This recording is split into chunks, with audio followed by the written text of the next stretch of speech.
So hello and welcome guys, कैसे हैं आप लोग। आई होप कि सब अच्छे होंगे। और टाइटल और थंबनेल देख के आप लोग समझ ही गए होंगे कि आज का हमारा टॉपिक क्या होने वाला है। तो आज मैं आप सबको बताने वाला हूं कि विली कैसे पॉप करें। मतलब बेसिक बेसिक मैं आपको बता दूंगा, बाकी आप लोग ट्राई करना, धीरे धीरे सीख जाओगे। जो जो उनमें मेन इंपॉर्टेंट पॉइंट्स होते हैं आज मैं वो आपको बताने वाला हूँ। तो ज़्यादा टाइम ना वेस्ट करते हुए चलिए चलते हैं अपने बाइक की तरफ। तो जैसा कि ये हमारे पास खड़ी है MT और वो RS खड़ी है, तो मैं MT पे सिखाने वाला हूँ आपको। तो देखिए, जैसे सबसे मेन होता है विली पे clutch and brake. Clutch and brake apply करना बहुत ज़रूरी है। बिना क्लच के विली पॉप नहीं होगी और बिना ब्रेक के विली नीचे नहीं आएगी। तो ये दोनों चीज़ विली में बहुत ज़्यादा इम्पॉर्टेंट है। तो चलिए अब मैं आपको एक बार पहले विली करके दिखा देता हूँ, फिर पूरा एक्सप्लेन करूँगा। और हाँ, एक बात और मेन इंपॉर्टेंट बात, विली करते टाइम सबसे मेन होता है आपका हेलमेट लगाना ना भूलें। और हमेशा एक खाली एरिया पे करें। जैसे मैं यहाँ पर आया हूँ, यहाँ पर आसपास कोई नहीं है, तो एक ऐसा एरिया ढूंढिए जब तक आप सीख रहे हैं, मतलब पब्लिक एरिया पे मत करिए। तो चलिए मैं पहले एक बार करके दिखा देता हूँ सामने से।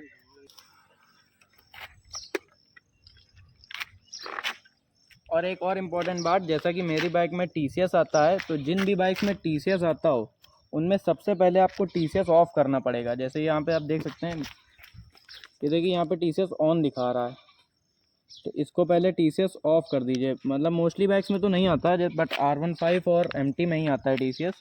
सबसे पहले TCS ऑफ कर दीजिए और फिर उसके बाद विली पॉप होगी, वरना TCS की वजह से पावर कट हो जाएगी विली करते टाइम। तो चलिए मैं आपको एक बार पॉप करके दिखाता हूँ।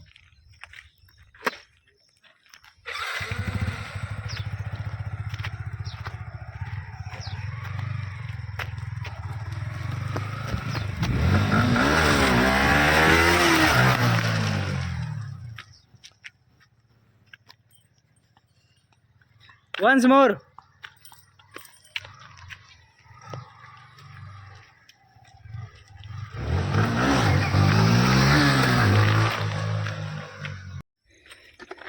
तो जैसे कि ये एकदम बेसिक पॉप था, मतलब इसमें अभी मैंने ज़्यादा देर चलाई नहीं है, बस आपको इतना इसमें बताना है कि पॉप कैसे करें। तो सबसे पहले आपको अपनी स्पीड मेंटेन करनी है, 12 से 13 की स्पीड रख के आपको 3-4 बार ऐसे रफ करना है क्लच दबा के, जब तक आपका RPM 7-8 हज़ार पे करिए। और 7-8 हज़ार पे करने के बाद आपको अचानक से क्लच छोड़ना है। क्लच जैसे आप छोड़ेंगे आपकी विली पॉप हो जाएगी, और पर आपका पैर ब्रेक से नहीं हटना चाहिए। ब्रेक से पैर हट गया तो फिर आपको दिक्कत हो जाएगी। ब्रेक पे पैर हमेशा रख के रहिए। जैसे ही अगर ज़्यादा बाइक उठ जाए तो तुरंत ब्रेक अप्लाई कर दीजिए, तुरंत बाइक नीचे आ जाएगी। ये एकदम बेसिक पॉइंट्स हैं, अगर ये आपको याद है तो आप धीरे धीरे विली चलाना सीख जाएंगे। मैं आपको RPM दिखा देता हूँ कि कैसे कितना क्या करना है। ये देखिए बाइक ऑन हो चुकी है, मैंने स्टार्ट किया और जब यहाँ तक आपका RPM आ जाए तब आपको क्लच छोड़ना है। फिर जैसे ही आप क्लच छोड़ेंगे विली पॉप हो जाएगी। फिर आपको बैलेंस करना पड़ेगा। बैलेंसिंग भी आपकी अच्छी होनी चाहिए, वो आपके ऊपर है कैसे क्या है। चलिए मैं एक बार और करके दिखा देता हूँ आपको।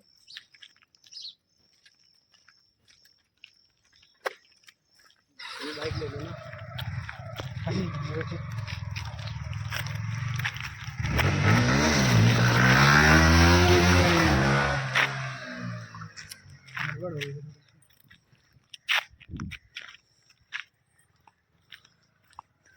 तो एक बार फिर से विली करके दिखा रहा है भाई आपको। फिर से भाई, एक बार फिर से।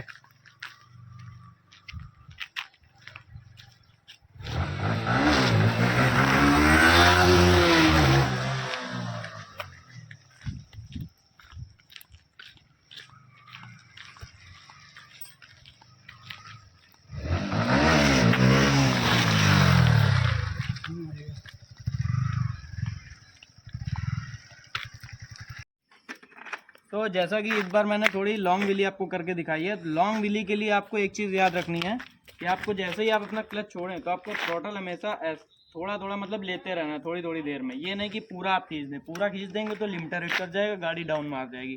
तो आपको हल्का हल्का थ्रॉटल ऐसे करते रहना है, तभी आपकी लॉन्ग विली चलेगी, वरना वो एक बार में जैसे RPM लिमिट रीच होगी वो डाउन आ जाएगी। इसलिए ध्यान रखिएगा हमेशा विली करते टाइम। और हाँ, अगर आप पूरा थ्रॉटल लेते हैं तो बाइक भी आपकी ज़्यादा ऊपर उठेगी, इसलिए ब्रेक से पैर मत हटाए। जो पैनिक सिचुएशन में आप ऊपर जैसे टायर जाए तो पैर हट जाए, ये मत करिएगा, वरना आप डायरेक्ट पीछे चले जाएंगे। तो ये बात ज़रूर ध्यान रखिएगा कि ब्रेक हमेशा अप्लाई करें। तो गाइस चलिए अब आपको दिखाता हूँ एक बार फ्रंट व्यू व्हीली मारते टाइम पूरा एक एक चीज़। जैसा कि ये TCS अगर आपको दिख रहा हो तो TCS पहले ऑफ़ कर दें। तो अब ऐसे मैं आपको दिखाने वाला हूँ, चलिए।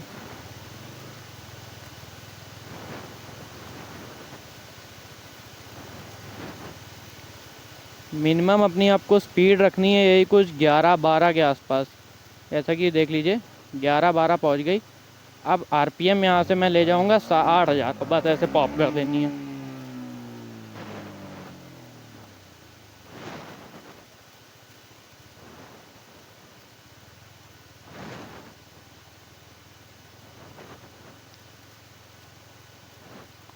ये देखिए 10 की स्पीड है इस समय और ये RPM में ले जा रहा 8,000 पे। ये 8,000 पे RPM है। क्लच जैसे ही छोड़ूंगा वैसे ही पॉप हो जाएगी, तुरंत पॉप हो रही क्लच छोड़ते ही। अब अगर मुझे इसी को लंबा चलाना है तो थ्रॉटल बार बार ऐसे ऐसे करता रहूँगा तो वही लंबी चलती रहेगी। तो ये चीज़ आपको प्रैक्टिस से ही आएगी। जितनी आप प्रैक्टिस करेंगे उतना ही परफेक्ट होते जाएंगे। तो चलिए एक बार और ट्राई करते हैं, लास्ट बार।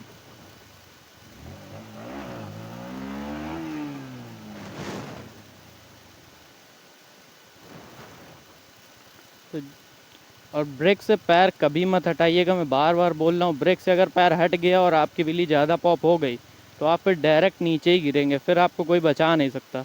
और अगर ज़्यादा पॉप हो गई, आपने ब्रेक मार दी तो आप बच जाएंगे। इसलिए सबसे इम्पॉर्टेंट जो है वो है पिछली ब्रेक। तो उसका बहुत ध्यान दीजिएगा व्हीली मारते टाइम कि ब्रेक से पैर आपका ना हटे,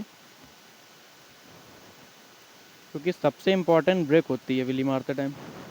ब्रेकिंग अगर आपको आ गए हो, कंट्रोलिंग आ गई तो आप व्हीली मार लेंगे, इतनी आपको कोई प्रॉब्लम नहीं होगी। आई होप कि मैंने काफ़ी कुछ आपको बता दिया है। अब आप अगर प्रैक्टिस करेंगे तो आराम से व्हीली मारना सीख जाएंगे। और हो सके तो कोशिश करिएगा, कोशिश क्या ऐसे ही करिएगा कि बिना हेलमेट के व्हीली कभी मत ट्राई करिएगा, बिना हेलमेट के। और हमेशा एक खाली रोड पे ही ट्राई करिएगा। जैसे देखिए आप कोई नहीं है आसपास में, पब्लिक एरिया पे कभी भी स्टंट्स मत ट्राई करिएगा। मैं बार बार मना कर रहा हूँ, हमेशा खाली रोड पे करिएगा और पूरे सेफ्टी गियर्स के साथ।